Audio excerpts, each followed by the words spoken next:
Շնորհակալություն, պարոն վարչապետ, ես բնականաբար համաձայն եմ, որ մենք շատ աշխատելու տեղ ունենք եւ իրականում որակական փոփոխությունների կարիք կան բոլոր ոլորտներում, բայց ուզում եմ նաեւ նկատենք այն մեծ ջանքը, որը դրվում է մեր տարբեր մշակութային հաստատությունների կողմից եւ պետք է ասեմ, որ վերջի տարիների որակական փոփոխությունները զգալի են։ Օրինակ մեր օպերային թատրոնը բոլորովին վերջերս ընդգրկվել է օպերային թատրոնների միջազգային ցանցի մեջ եւ հայտնվել է այն ձեր ասած հարթակում, որը տեսանելի է դարձնում աշխատանքը եւ որը թույլ է տալիս ներողություն ներկայացումները վաճառել նաեւ դրսում։ Մենք հիմա խոսում ենք այն մասին, որ նույն օպերային թատրոնի մասին եթե խոսում ենք, ապա առաջիկայում նաև նախատեսված են հյուրախաղեր եւ համերգներ հենց նույն Մոսկվայի մեծ թատրոնի կողմից եւ նախորդ տարի ամռանն էլ այստեղ հյուրախաղեր էին ռուսաստանյան տարբեր մշակութային հաստատությունների կողմից ամբողջ օգոստոսը ըստ էության օպերային թատրոնի բեմում նրանք հանդես էին գալիս եւ սա նաև փոխադարձ սովորելու ընթացք է։ Եվ ուզում եմ նաև տեղեկացնել, որ օպերային թատրոնը Լա Սկալայի հետ ունի հուշագիր եւ ուղարկում է նաև մասնագետներ այնտեղ սովորելու։ Եվ այդ համագործակցության շատ կարևոր մասը հենց կրթությունն է, եւ սա նշանակում է, որ մենք այո պետք է ընդունենք եւ հասկանանք, որ սովորելու կարիք ունենք եւ այդ սովորելը պետք է լինի աշխատանքի միջոցով, որովհետեւ նախորդ շաբաթ օրինակ պայացների առաջնախաղներ թատրոնում եւ պետք է ասեմ, որ իտալացի բեմադրիչների ռեժիսորների մասնակցությամբ դրված այդ ներկայացումը որակական լուրջ փոփոխություն էր եւ սա ոչ միայն առանձին ներկայացում է, այլ սա process է, որի ընթացքում իրենք սովորում են։ Բայց ասածս այն է, որ սա անընդհատ process է, ես շատ ուրախ եմ, որ մեր ոլորտի հաստատությունները արդեն մեծ ջանքեր այդ ուղղությամբ դրել են եւ այդ փոփոխությունները տեսանելի են, դրանք պիտի շարունակվեն եւ վստահաբար պիտի նաեւ մյուս ոլորտները բաց լինեն։ Ամենակարևորը կարծում եմ, պարոն վարչապետ, բաց լինելն է այդ համագործակցությունների եւ այդ փոխանակումների համար, որը նկատում եմ, որ տեղի է ունենում եւ պետք է շարունակվի։ Շնորհակալություն։ Շատ լավ, ես օրինակ իմացա, որ կան թատրոններ, այդ թվում օպերային եւ դասական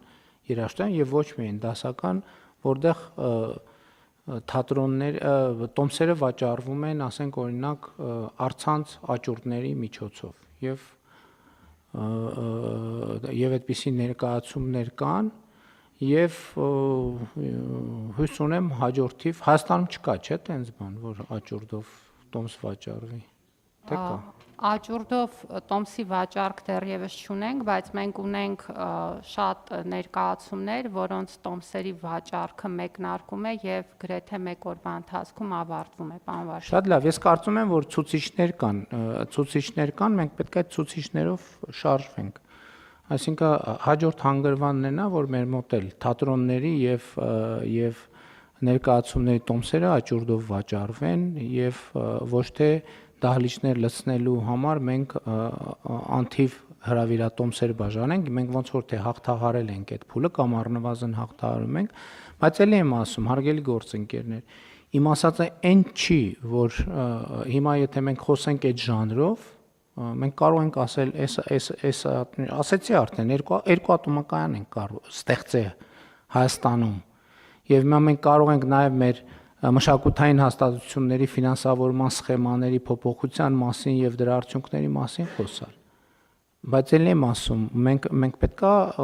ինչքան մեր հաջողություններ արձանագրում ենք, այդքան է պետքա ինքնակնդատաբար վերաբերվենք,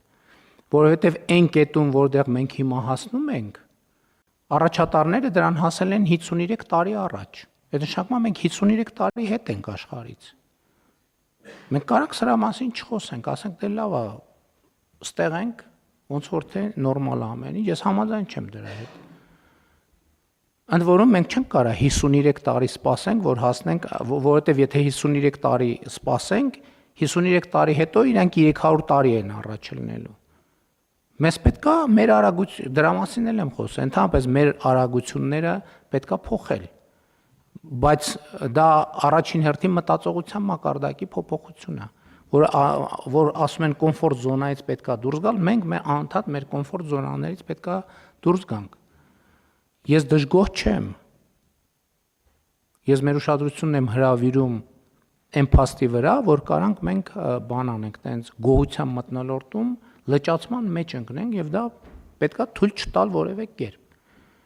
Եվ ելի ասում եմ, դրա ճանապարհը կրթությունն է բոլոր ոլորտներում, բոլոր առանց բացառության բոլոր ոլորտներում։ Հարցը դրվում է քվեարկության, ովքեր են դեմ որոշման ընդունմանը, դեմ չկա, որոշումն ընդունված է։